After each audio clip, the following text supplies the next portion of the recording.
Hello everybody, I'm Madison, this is Jericho if you don't remember. Welcome to windy, cold, and wet Tennessee, y'all. I have some things that I'd love to go over with y'all today. That is how to tie a rope halter, how to tie a quick release knot, how to do a Texas T on your latigo, and maybe some bridle fitting. Poor Jericho does not know what he's in for today. Okay, let's go. Rope halters. If you have one, and you don't tie it the way that I do and someone else taught you a different way to do it, that's totally fine. My goal today is to just show you, maybe teach you, rewind the video to learn about how to tie it this way and my reasons why. If your reason why is different than mine, that's totally fine, do it your way. Or if you like my reasoning better, do it my way. The reason why I tie it this way is so that if he were to set back, all it does is get tighter and tighter. It doesn't get looser, he can't get out, he is completely stuck in here, which is the goal. If you don't like that your horse can't get away if they set back, then that's totally on you. Personally, I am somewhere without any gates, anything. If he were to freak out, get away, leave, run away, and I couldn't catch him because he is in his flight or flight mode, then that's on me. So I use the rope halter, one, because it can stay outside forever. It can get rained, snowed, sleeted, whatever, and it doesn't ruin the material. Two, I do trail ride a lot. We go on trail rides on the weekends and we get off, eat our lunch, we tie him up to the tree. If we get to somewhere and it has a big tree limb down and we have to get off and move it, I'm able to just tie him up by a halter, but I will always just ride in this little halter. It doesn't pull on his mouth like a bridle would. And it fits real snug under my bridle. So that's the reason that I chose this. So let's talk about fit. So right now, I want the noseband to be right below his jaw right here. Any lower, and if he were to pull and set back, his nasal bone would be very, very sore. So he actually has a little bump right here that goes from his actual nasal cavity to that nasal bone. So I'm gonna put it right above that. I'm gonna come around his ears. Jericho, you're too tall. He was too tall. So fit, come around the brow band, make sure it stays up. So I'll hold the little circle piece with my left hand. This is my left hand. Go above with the right, and you always want to go from behind. So if you can see that, from behind, and then we're going to go towards his neck, come around, under, and then go through our hole. So I'm going to do it without talking for those of you that just want to watch.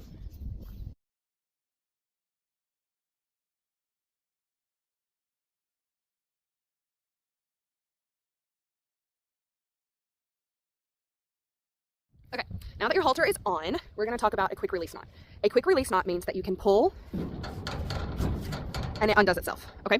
So the reason that this is important is if your horse is freaking out, or if you can see something that is about to happen emergency-wise, another horse is loose, it's coming up. Cow is loose, it's coming up. Random dog, it's coming up. And you can see that when your horse is tied up, you need to immediately let it go. This is important because if I were to just like tie him in a knot, I don't know, that or something, no bueno, no bueno. In an emergency situation, I couldn't get him out of this. Or if you tied your horse up left to go pee, and in this situation, if he were to eventually jiggle it out, he's loose, and you come back from the bathroom and you have no horse. So quick release knot is what you should always tie your horse with, even if they're as chill as Jericho, because in an emergency situation, you need to have control. You need to be the responsible party for your animal. First, I'm going to teach you the knot, and then I'm going to tell you about how much you should leave between your knot and your animal. So this is a close-up one today, so don't judge me. Okay, so I have the very end of my lead rope. I'm going to go all the way around my post or hitching rail or whatever. So I want y'all to be able to see which side Jericho is connected to. So Jericho is connected over here. And I always do it this way because I'm right-handed. I've seen people do it left-handed and I'm just not good at that. So now that you know which side Jericho is connected to, we're going to take what is not connected to him. He has a really long lead rope. And we're going to do an under knot. So if you can tell, we're going to go under. Then we're going to take what Jericho is connected to and we're going to make it a triple layer. Triple layer. Jericho, get out of my shot. 1, 2, 3.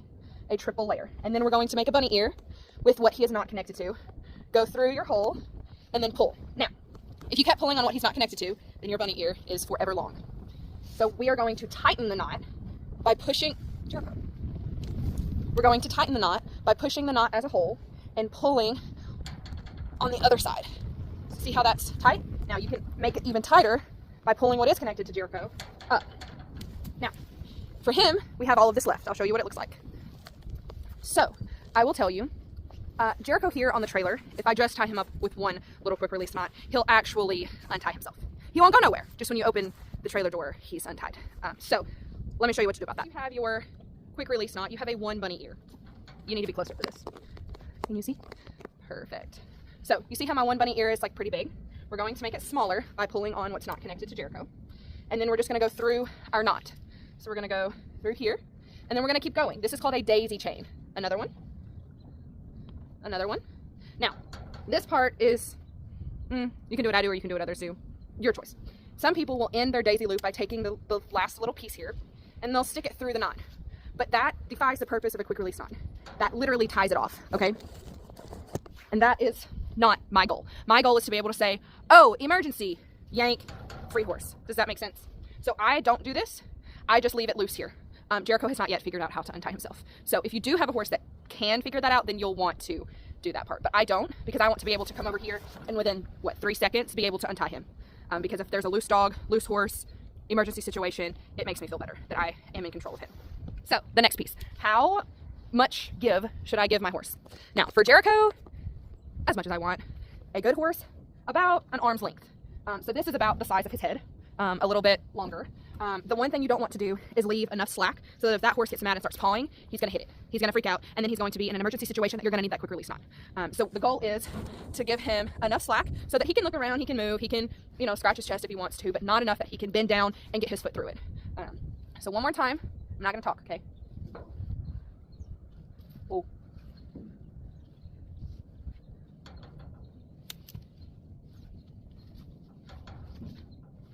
Okay, let's talk about some bridle fitting. Now remember, I do ride with the halter under. So for this video, I'm going to show you how to put a bridle on with the halter on and show you how to fit it.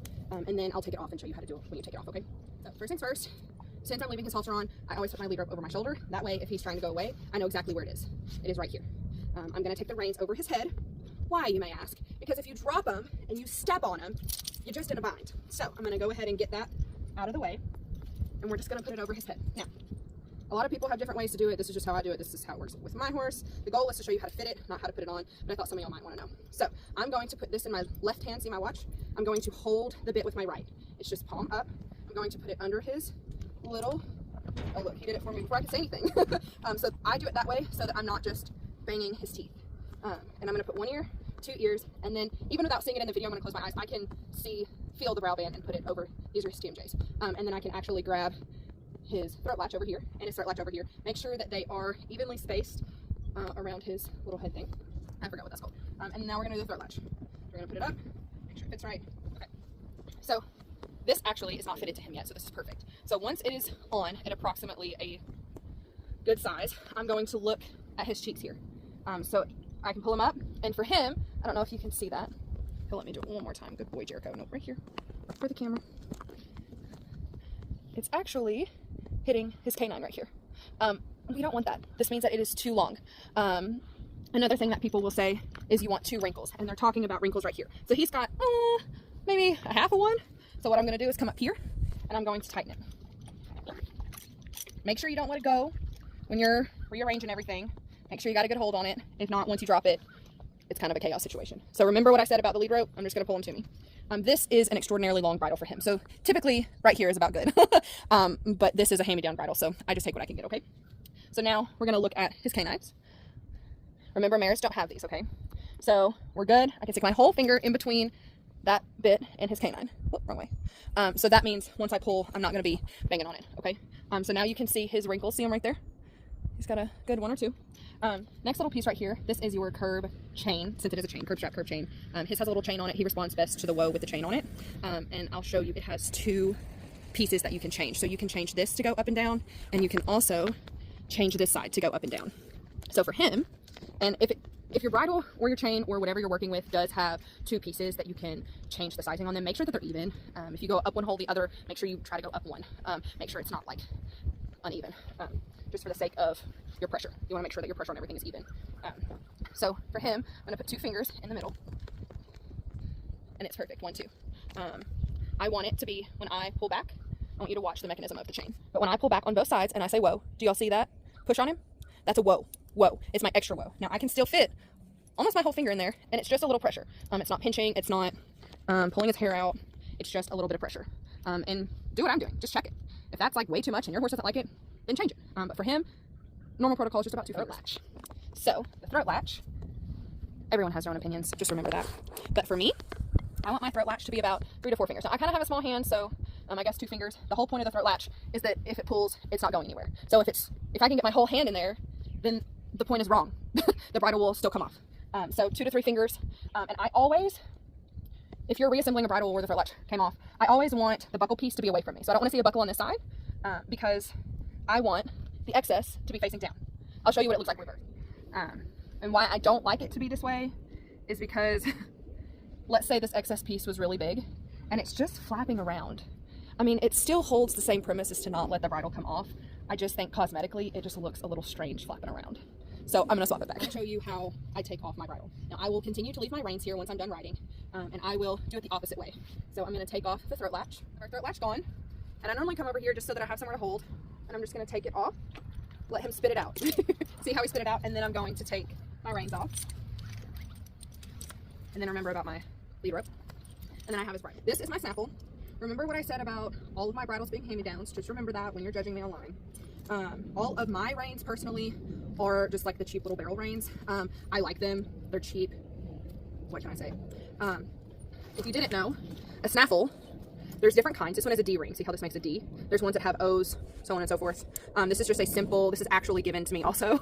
So the D ring is a little big for Jericho, but honestly he responds to it. He likes it, whatever. This is a dog bone. So see how it has a little dog bone in it. So this just gives more points of pressure, a lot of different ways you can use it. And then he has also the curb strap on here as well. A lot of different opinions on whether or not your reins go above the curb strap or below. I like it above because he has enough he has enough control for it to be above. If it were below, when you pulled on your reins, you're just pulling on that curb strap. Other people will say the whole point of a curb strap on a snaffle is to just keep your rings from folding outwards. Honestly, when this was given to me, I had this strap. I put it on here. He likes it. We've been going strong ever since. So let's go ahead and put it on and see how it fits, okay? So let's check his wrinkles. Jericho, how many wrinkles you got today? So people will say snaffles don't need as many wrinkles. Snaffles need more wrinkles. Just see which you have control in. If you don't have a lot of control and you feel like it's hanging loose and every time you touch it, you feel like the whole, your whole metal piece is moving, move it up one. If you feel like you have no release, once you release off of your reins, you should release in the mouth. So it should not be so tight that it's just pushing the whole time. Does that make sense? He needs a release. We need to be able to lift up, move this way, move the other way, release. So it shouldn't just be pressure, pressure, pressure, pressure, pressure all the time. So he's got like a wrinkle and a half right here. And then again, I'm going to check his canines. This is a little low, honestly, but I will tell you, if I move it up, then it's a little too tight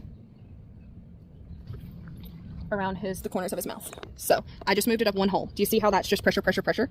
There's no release, right? And he doesn't like it. Look at him. He's like, God, get it out. So I'm going to go back down to the hole I was on. Should just be one hole. Yeah. So put the bone down. Sorry. So we've got one, Jericho, stop being rude. So we've got one little wrinkle, not touching the canines. The last bridle that I do have is a hackamore. This is considered a mechanical hackamore because it has this chain right here and it's metal. This is rawhide that I have covered up with vet wrap. It just doesn't sting as much when you move it around. So this does not have a bit, but I do have control. One thing I didn't say is with the hackamore, I cannot ride with a halter because it sits the exact same spot. Look, he's so mad. It sits at the exact same spot. So I'm going to show you how I put it on and take the halter off. So we're going to put our reins on. I'm always going to keep my hand here. My bridle is turned backwards, just like I could slide it on, just right over my wrist. I'm going to go ahead and take our halter off. And when I do this, I come around like this so that the horse doesn't think that they can just run off. And then I put the halter in my opposite hand. See how he just comes over? I'm going to slide this on. Remember, we don't have a bridle here. So with this one, I just like to push it up as much as I can. And then we're going to go one ear, two ear. Remember what I said about the brow band being broken. We're just going to push it up. And see where my hand is perfectly aligned that I can pull this throat latch down. We're going to go ahead and latch it up. And now it's on. When fitting a hackamore, we want to make sure that the rawhide piece or whatever piece is on yours is adequately high, okay? We don't want it low where it's just going to break off their nasal bone when you pull back, okay? We want it up a little high. Now, for this, I did not mention with my other bridles, but this piece would be considered like a purchase on anything with a shank. You want to make sure, I don't know if you can see, so his jawbone starts right here. That's where this is sitting. So I want to make sure, I actually had to go in here and pull it out like this because it was straight. You see how it's widened from here to here? It's widened like this. It was straight, which meant it was rubbing his jawbone right here. And that is a point of pain that he can't tell you that, like, hey, that hurts. Like, hey, my shoe doesn't fit right. Hey, you know, that t-shirt is too small. So we always want to make sure that the sides of our bit is not pushing on their teeth right here or up here on their facial crest. So first things first, this is at a good position, and then make sure that our purchases isn't pushing. And then we're going to go for a chain. This is just like the curb strap. It's just a chain. It's what it came on here. He likes it, so on and so forth. So I can also put my two fingers here, and the goal is to, when I push back, he has a whoa. With this one, I ride neck rein. I don't really ride one-handed with this one. I meant two-handed with direct rein. Like if I were direct reining, see how it's not really putting a like go left or right. It's just like pressing on his nose. So when I ride in this, neck reining, let me make sure they're this way. It just puts that kind of pressure on him. And then this little piece, when I bought it, I actually had to cut off the piece down here that came with it because it was too small. So the point of having this leather strap right here is the same as the curb strap, like I said on my sample. It's so that this piece doesn't flip out like this and get all tangled up. So this is just keeping it together, and underneath it doesn't really have any other purpose. This is your whoa, your brake, your hey, I mean it. Now I have to take it off. So I have my halter here and my lead rope. I don't ever let the horse just go. Personally, too many horses have run off when I'm trying to change things. So I'm going to put my lead rope over. I'm going to make it long enough that I can flip it on my elbow.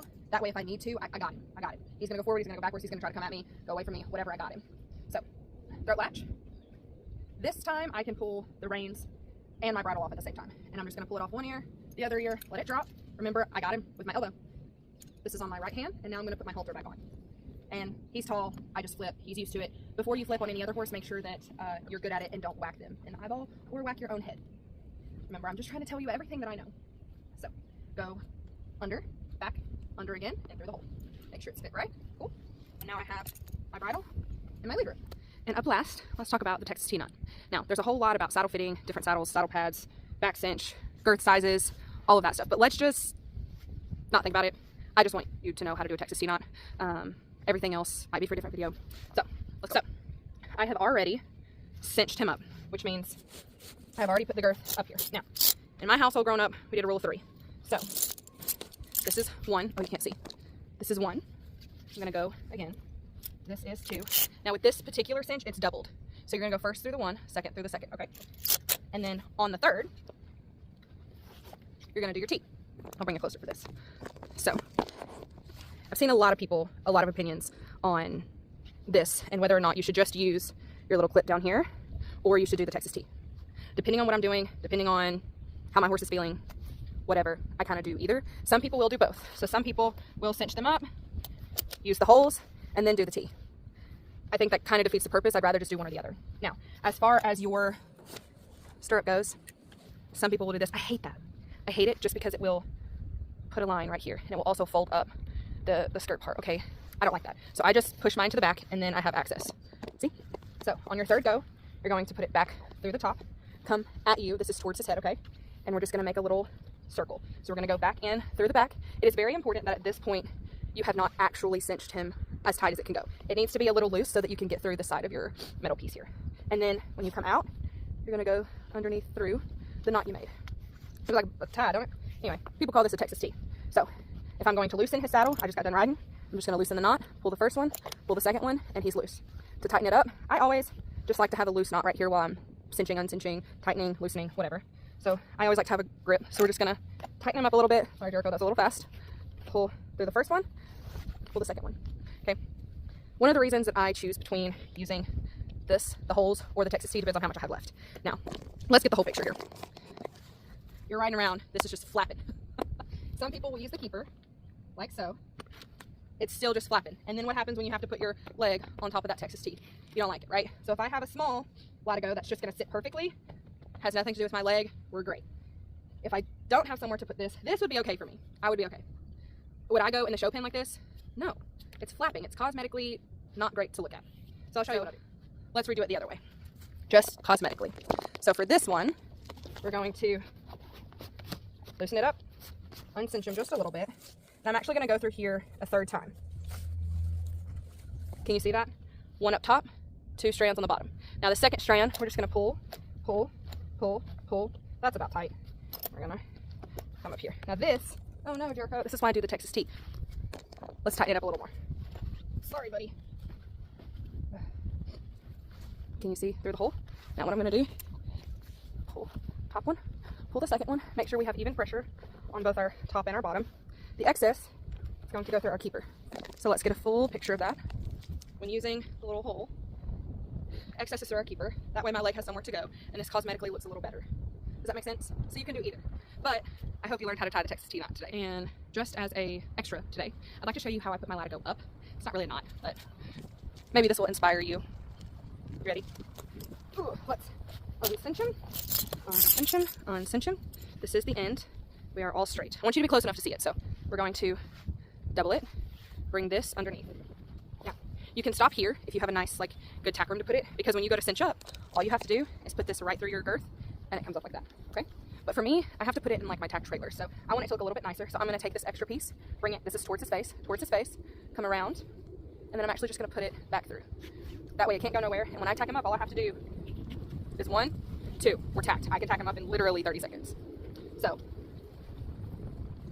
I hope you liked your learning today. I hope you learned something. If you did, or even if you didn't, if you would please go like, follow, and share all of my stuff. I'd really appreciate it. See you later.